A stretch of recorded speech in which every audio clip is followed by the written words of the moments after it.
சரி வகுப்பு வேணும் அப்படின்னு சொல்லிட்டு போட்டுருக்கீங்களா?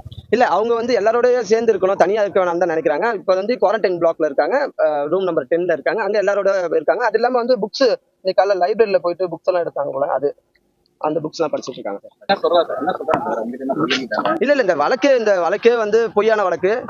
இது வந்து அரெஸ்ட் பண்ணது இல்லீகல்.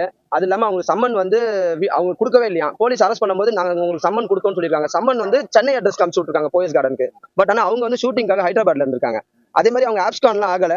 நான் வந்து இதுக்கு ஆப்ஸ்கான் வீட்டுல ரெசிடென்ஸ் தான் போய் அரெஸ்ட் பண்ணிருக்காங்க. அதனால தலைமறைவாலாம் இல்ல, அது வந்து பொய்யான குற்றச்சாட்டுன்னு சொன்னாங்க சார். சார் வழக்கே இப்போ பொய்யான வழக்குன்றீங்க. ஆனா வீடியோ ஆதார அடிப்படையில தான் வந்து இப்போ அவர் டிமாண்ட் பண்ணிருக்காங்க. இப்ப நீதிபதி கூட சொல்லியிருக்காரு பேச்சு வந்து அணுகுற மாதிரி இருக்குதுன்னு. அது எப்படி சார் பொய் வழக்குன்னு சொல்றாங்க? சார் இது நம்ம ரைட் டு ஸ்பீச். இப்ப வந்து ஒரு நீங்க பாத்து பாலிடிக்ஸ்ல வந்து ஒரு தலைவர் இன்னொரு தலைவர் வந்து அசிங்கமா பேசுவார், திட்டுவாரு, பண்ணுவாரு.